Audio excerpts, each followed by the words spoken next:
샬롬 유선생의 구속사 천국열차 유도수 목사님의 신구약 성경 파노라마를 낭독하는 시간입니다.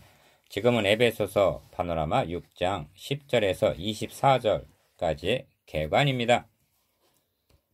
영적 전쟁, 총 주제는 영적 전쟁, 종말로라고 한 대로 이제 에베소서의 마지막 부분에 이르렀습니다. 이 시점에서 도표 1로 돌아가 에베소서 전체를 개관해 볼 필요가 있습니다.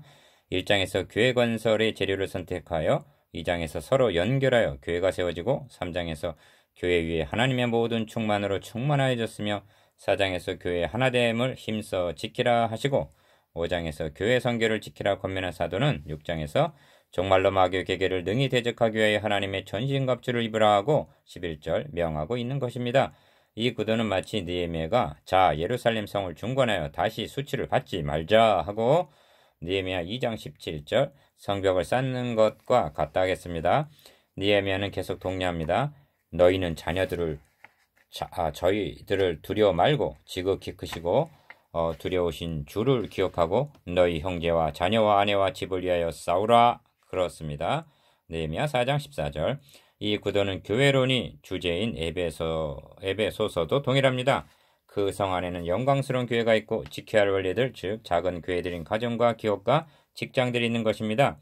이를 위해 성벽을 쌓고 전신갑주를 입은 파수꾼으로 하여금 방비하게 하지 않는다면 괴계에 능한 마귀의 공격으로부터 견뎌내지 못할 것이기 때문입니다.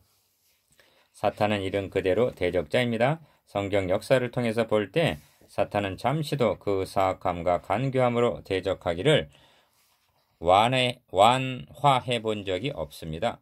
도리어 더 발악적으로 대항하고 있습니다. 최초에 건설된 하나님의 나라를 공격했으며 그 사탄은 하나님의 나라를 회복하시기 위하여 이 땅에 오신 예수 그리스도를 시험하였으며 성경에 등장하는 많은 가정 중에서 사탄의 공격을 당해보지 아니한 가정이 어디 있으며 상처를 입지 아니한 가정이 어디 있습니까?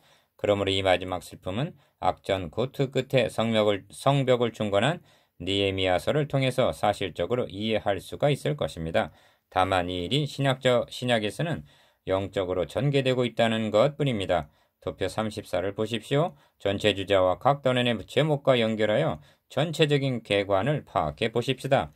영적 전쟁을 위해서는 적을 알아야만 하는데 우리의 대적은 혈과 육에 대한 것이 아니오 대적 마귀입니다. 첫 단원 영적 전쟁을 수행하기 위하여 하나님의 전신갑주를 둘째 단원 입으라고 명하십니다. 영적 전쟁을 위해서는 보초를 세우듯 깨어 기도하라고 권면합니다. 셋째 단원 그리고 위로와 축복으로 영광스러운 에베소서의 대단원을 끝맺고 있습니다. 6장 10절에서 12절 주제는 대적 마귀. 정말로 너희가 주 안에서와 그 힘의 능력으로 강건해지고 마귀의 계계를 능히 대적하기 위하여 하나님의 전신갑주를 입으라. 우리의 씨름은 혈과 육에 대한 것이 아니오 종사와 권세와 이 어둠의 세상 주관자들과 하늘에 있는 악의 영들에게 대함이라. 에베소서 6장 10절에서 12절. 본단원의 주제는 대적 마귀의 정체가 어떠한 자인가를 말씀하는 데 있습니다. 사도는 마귀의 계계를 능히 대적하기 위하여 하나님의 전신갑주를 입으라 하고 11절 바로 전신갑주의 부분들을 말씀하려는 의도였던 것듯이 보입니다. 그러다가 심중에 우리의 대적 마귀가 어떠한 존재인가를 좀 더 명확히 밝혀주어야만 할 필요를 느낀 듯이 보입니다. 그래서 12절에 설명이 있게 된 것입니다. 12절은 사탄의 실상을 가장 적나라하게 밝혀주는 구절입니다. 그러므로 본단원을 통해서 대적 마귀의 정체를 밝히 깨닫고 경각심을 가져야만 하겠습니다. 이제 전체적인 대의를 파악해 보십시다. 대적 마귀와 싸우기 위해서는 그 힘의 능력으로 강건하여진 단련된 군사가 필요하고 첫 달라 대적 마귀와 싸우기 위해서는 하나님의 전신갑주를 입은 무장한 주의 군사가 되어야 하고 둘째 단원 대적 마귀와 싸우기 위해서는 적을 알아야만 하기 때문에 사탄의 군단을 말씀해 주고 있습니다.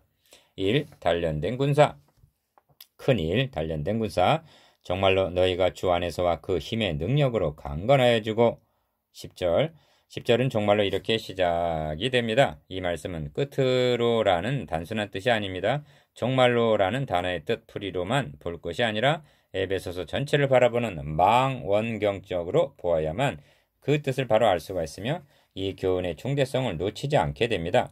사도 바울은 성벽을 견고히 쌓고 완전 무장한 보초를 세우는 작업을 하고 있는 것입니다. 무엇을 지키기 위해서입니까? 그 안에는 무엇이 있습니까? 말씀을 더듬어 올라가 보기로 하겠습니다. 바로 위에는 상전들이 있습니다. 그 앞에는 종들이 있습니다. 이것은 우리의 일터요, 직장이요, 기업입니다. 그 앞부분에는 아비들이 있고 자녀들이 있습니다. 그 앞에는 남편이 있고 아내가 있습니다. 그 앞에는 교회가 있습니다. 교회가 어떻게 세워졌는가? 교회가 얼마나 영광스러운가? 교회의 일치와 교회의 신성을 어떻게 유지해 나가야 하는가에 대해 말씀했습니다. 사도 바울은 이것들을 지키기 위해 성벽을 쌓는 일을 하고 있는 것입니다. 그 소중한 것들을 지키기 위해서입니다. 이것들을 왜 지켜야만 할 필요가 있습니까? 대적 마귀의 계계가 있기 때문입니다. 하나님은 건설하시나 사탄은 파괴하려고 대적합니다. 이것이 성경의 역사입니다. 그동안 제 아무리 애를 썼다 해도 방비가 부실하면 침략을 당하게 되고 파괴와 약탈을 당하게 될 것이기 때문입니다. 종말로라는 뜻은 이렇게 엄숙한 의미가 있습니다. 작은 일, 종말로 너희가. 저는 에베소서 6장 10절에서 20절까지 이어지는 마지막 부분을 이해하기 위해서는 구약성경 느헤미야서를 상고할 것을 강력히 요청하는 바입니다. 에스라서에서는 제2의 성전이 완공이 되고 다음 책인 느헤미야서에서는 그 성전을 지키기 위하여 퇴락한 성벽을 재건하는 기사가 기록되어 있는데 그를 방해하는 악랄한 역사를 보게 되기 때문입니다. 구약 역사는 여기가 종말입니다. 이때 활약한 선지자가 말라기입니다. 우리의 시름은 혈과 육에 대한 것이 아니기 때문에 눈으로 볼 수가 없습니다. 볼 수 없는 그 싸움을 성령께서는 느헤미야서를 통해서 보여주고 있는 셈입니다. 느헤미야 4장에 보면 온 백성들이 절반은 성벽을 건축하는 역사를 하고 절반은 갑옷을 입고 창과 방패와 활을 가졌으며 성을 건축하는 자와 담보하는 자가 다 각각 한 손으로 일을 하며 한 손에는 병기를 잡고 여차하면 반격할 만반의 태세를 갖추고 있는 것을 볼 수가 있습니다. 그들은 잠자리에 들기 위해서 옷을 벗는 일이란 없었으며 물을 기르러 갈 때에도 손에는 병기를 잡고 갈 만큼 잠시도 틈을 주지 않았다고 했습니다. 사탄은 우는 사자와 같이 공격만 하는 것이 아니라 광명한 천사와 같이 가장하고 미혹하기도 합니다. 느헤미야서 6장 10절에서 14절. 느헤미야서에는 사탄의 양면성이 잘 나타나 있습니다. 느헤미야를 통해 주시는 말씀을 들어보십시오. 4장 14절에 내가 돌아본 후에 일어나서 귀인들과 민장과 남은 백성에게 구하기를 너희는 저희를 두려워 말고 지극히 크시고 두려우신 주를 기억하고 너희 형제와 자녀와 아내와 집을 위하여 싸우라 하였느니라. 그렇습니다. 우리의 싸움은 나 자신을 위해서만이 아닙니다. 자신만을 위한 싸움인 줄 알고 있는데 문제가 있습니다. 형제와 자녀와 아내와 집을 지키기 위해서입니다. 나아가 하나님의 교회와 그 나라와 그의 의를 위하여 싸우는 것입니다. 하나님의 명예와 그 영광을 위해서입니다. 그런 거로 이 싸움은 우리의 싸움이 아니라 하나님의 전쟁인 것입니다. 로이드 존스 목사님 오늘날 교회가 이 모양으로 악화된 상태에 빠지게 된 주된 원인 중에 하나가 마귀의 존재가 잊혀져 가고 있다는데 그 원인이 있다고 나는 확신한다고 말하고 있습니다. 오늘날 마귀라는 말을 싫어합니다. 그런 말을 하면 말하는 사람까지 우습게 봅니다. 불신자만이 그런 것이 아니라 믿는다는 사람 가운데도 많이 있습니다. 그야말로 마귀의 계기에 빠져 있는 것입니다. 사탄은 자신의 정체를 드러내고 증거하려고 하지 않습니다. 그러기는커녕 반대로 숨기고 위장하는 꼬리를 감춥니다. 마귀는 없다고 믿도록 만듭니다. 악령의 역사인 마귀를 부인하고 나면 머지않아 성령을 부인하는 데까지 이르게 됩니다. 전쟁을 승리로 이끌기 위해서는 무엇보다 적으라는 일이 선행되어야만 하는 것입니다. 그래야만 마귀의 계계를 등이 대적하기 위하여 하나님의 전신갑주를 입어야 하겠구나 하는 필요를 비로소 느끼기 시작하게 될 것입니다. 그런데 오늘날 하나님의 군대의 눈들이 어디에 팔려 있습니까? 기사와 이적과 축복 등에 쏠려 있지는 아니합니까? 성도들이 그렇게 하고 있는 한 마귀는 안심하고 있는 것입니다. 사탄은 나에게 절 한 번만 하면 천하만국을 너에게 다 주겠다 말하는 자입니다. 큰 표적과 기사를 보이며 할 수만 있으면 택한 자라도 미혹하게 하리라고 성경은 경고하고 있습니다. 마귀가 자기의 때가 얼마 못된 줄을 알므로 크게 분내어 너희에게 내려갔음이라고 계시록 12장 12절은 말씀하고 있습니다. 형제자매 여러분, 사탄에 관해서 새로운 경각심이 일어납니까? 정신을 차리게 되었습니까? 사도는 전신갑주를 입으라고 말씀하기 전에 먼저 그 힘의 능력으로 강건하여져라고 말씀하고 있음을 주목하십시오. 작은 이 그 힘의 능력으로 강건하여지고 이 말씀의 뜻은 너희는 위로부터 능력을 입히울 때까지 이성에 유하라고 누가복음 24장 49절 부활하신 주님께서 제자들에게 명하심과 같이 능력으로 주입됨을 의미합니다. 그 힘은 주 안에서 오는 것입니다. 힘, 능력, 강건, 그리고 이것들은 주 안에서 이처럼 굉장한 파워로 주어지는 것입니다. 사도 바울은 일찍이 1장 19절의 기도 가운데서 그의 힘의 강력으로 역사하심을 따라 믿는 우리에게 베푸신 능력의 지극히 크심이 어떠한 것을 너희로 알게 하시기를 구하노라고 했습니다. 먼저 명심해야 할 점은 그 힘의 강력은 믿는 우리들에게 이미 베풀어 주셨다는 것입니다. 그 능력이 아니었다면 사망에서 생명으로 옮겨질 수가 없었습니다. 그 힘은 산을 들어 바다에 빠치우는 것에 비할 바가 아닙니다. 하늘에 올라가 별을 따오는데 비할 수도 없습니다. 그 능력의 지극히 크심이 어떠한 것을 좀 알게 해 주십시오 하고 사도는 왜 안타깝게 기도합니까? 왜 그렇습니까? 많은 그리스도인들이 자기 자신은 너무나 부족하고 무능하고 무력하다고 침체에 빠져 있기 때문입니다. 여러분, 능력을 주십사고 부르짖지만 말고 또한 다른 사람의 능력을 부러워하지만 말고 주어진 능력을 활용하십시오. 그리스도인들은 그렇게 약한 자가 아닙니다. 예수께서 하나님의 아들이심을 믿는 자가 아니면 세상을 이기는 자가 누구뇨? 그들은 세상이 감당하지 못할 만큼 강한 자들인 것입니다. 그래서 주님께서 제자들을 파송하시면서 하늘과 땅의 권세를 내게 주셨으니 너희는 가거라 하신 것입니다. 하늘과 땅의 권세를 가지신 이가 우리를 보냈다고 너희는 가서 말하라는 것입니다. 그래서 제자들은 주의 이름으로 귀신을 내어 쫓았던 것입니다.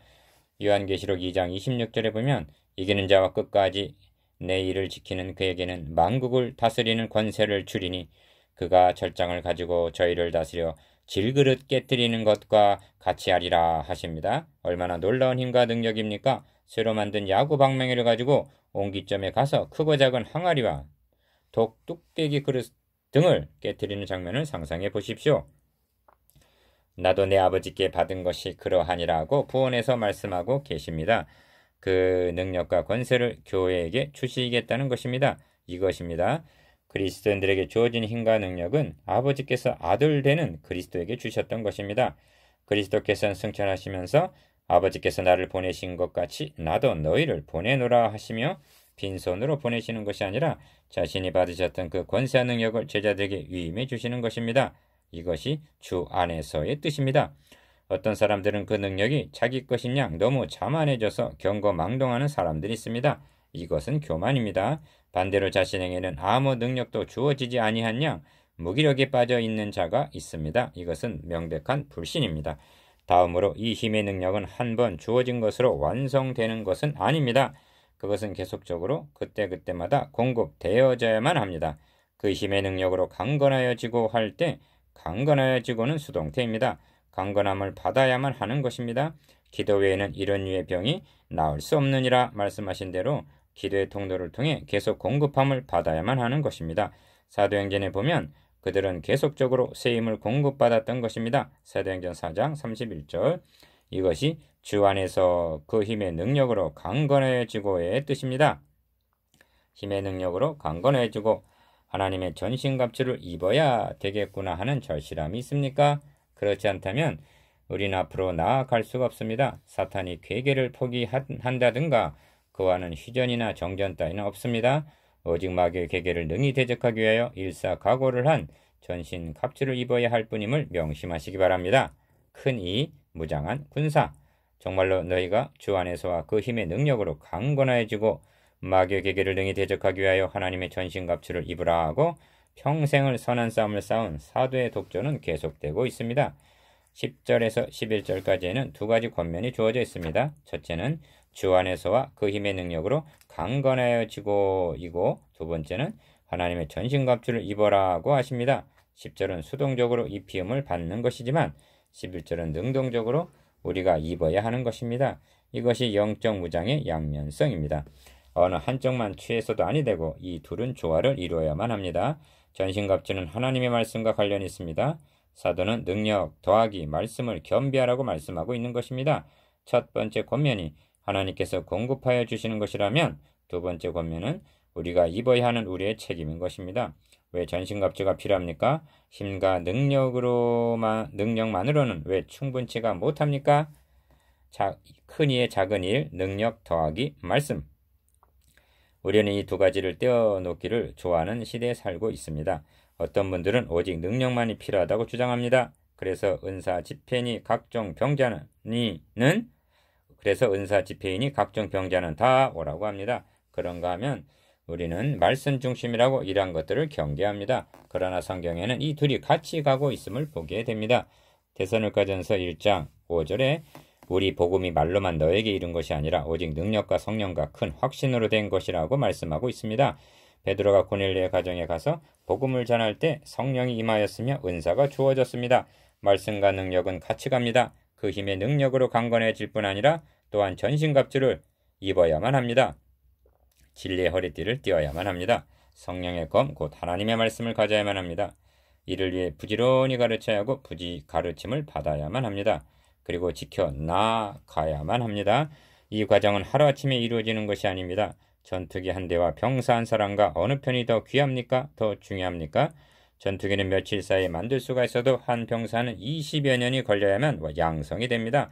그래서 더디고 지루하고 힘들이지 않고 며칠 사이에 될 수는 없을까 하고 오직 능력을 주십시오 합니다.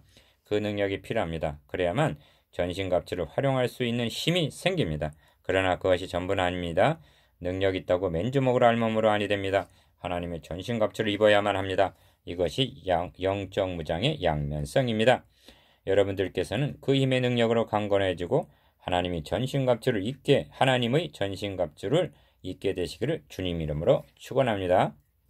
큰 삶, 사탄의 군단. 우리의 씨름은 혈과 육에 대한 것이 아니오 정사와 권세와 이 어둠의 세상 주관자들과 하늘에 있는 악의 영들의 대함이라. 12절.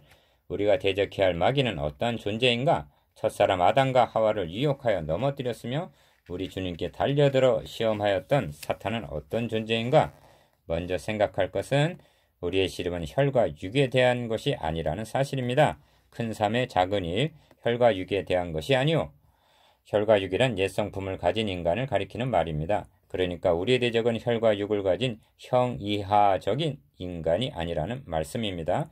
어떤 사람이 그리스도를 대적하고 교회를 핍박한다고 해도 우리의 상대는 그게 아니고 그를 배후에서 조롱하고 있는 어떤 권세 있는 세력이라는 것입니다.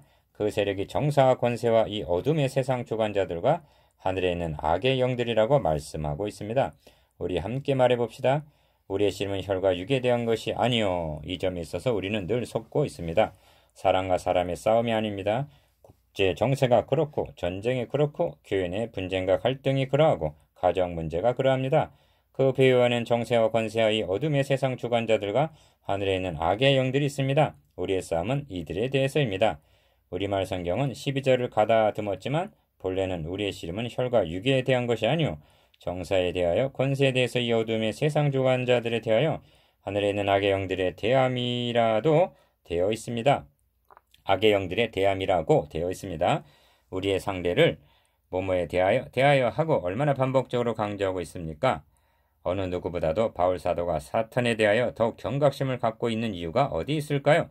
그것은 우리도 전에는 어리석은 자요 순종치 아니한 자요 속은 자요 라고 한 대로 디도서 3장 3절 사탄에 속아서 그리스도를 대적한 뼈아픈 경험을 갖고 있기 때문일 것입니다.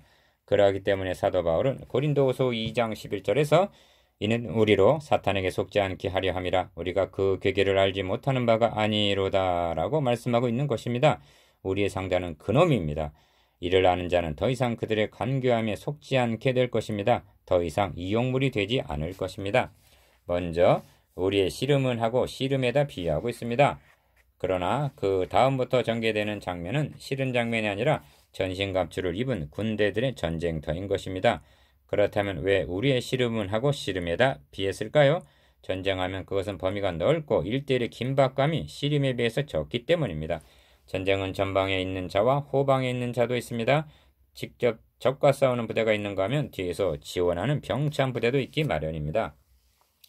작으니 씨름과 전쟁. 그러기 때문에 나야 설마하고 해당이 안 되는 듯이 마음이 들 수도 있습니다. 그러나 씨름은 그런 여지가 없습니다. 이것은 1대1이어 피할 수가 없습니다. 예를 들어 어느 교회 성도들이 정사와 권세와 이 어둠의 세상 주관자들과 하늘에 있는 악의 영들과 1대1로 씨름을 했다 합시다. 어떤 결과가 나타날 것 같습니까? 그것은 개인적이면서도 동시에 단체전을 의미합니다. 사도 바울은 씨름과 전쟁의 이 두 가지 의미를 다 마음에 간직하고 있었던 듯 싶습니다. 사탄과 싸움에서 피할 수 있는 자는 아무도 없습니다. 예외가 없으며 후방에 남아있어 빙빙 돌아도 되는 열애는 없습니다. 그리스도인이 된다는 것은 이 같은 싸움에 직면하게 되는 것입니다. 이것을 인식하지 못한다는 것은 오직 한 가지 이유밖에는 없는데, 그것은 바로 여러분이 그토록 비참하게 패배를 당하고 있다는 것이요, 지금까지 그래왔던 것처럼 앞으로도 그토록 처참하게 노크아웃 당할 것을 말해주는 것입니다. 그러면서도 그러한 사실조차도 깨닫지 못한다는 것은 마취당한 상태에 놓여 있음을 말해줄 뿐이라고 존즈 목타는 말하고 있습니다. 작은 삶, 사탄의 실체. 그렇다면 우리가 대적해야 할 사탄은 어떤 존재입니까? 크게 세 가지 특징을 가지고 있습니다. 첫째는 그 힘이 강하다는 것입니다. 누가복음 11장 21절에서도 강한 자가 무장을 하고 자기 집을 지킬 때에는 하고 말씀하고 있습니다. 오는 사자에다 비유되기도 합니다. 오늘 본문의 정사와 권세와 이 어둠의 세상 주관자란 표현 속에 강력한 권세 군단들임을 나타내고 있습니다. 주님께서도 사탄을 이 세상 임금이라고 표현하신 적이 있으십니다. 두 번째로 악한 존재라는 것입니다. 강하다는 것이 좋게도 사용될 수가 있습니다만 마귀는 악하다는 것입니다. 이 어둠의 주관자는 악의 영이라는 표현 속에 그들의 파괴적이며 죽이고 멸망시키는 자라는 것이 나타나 있습니다.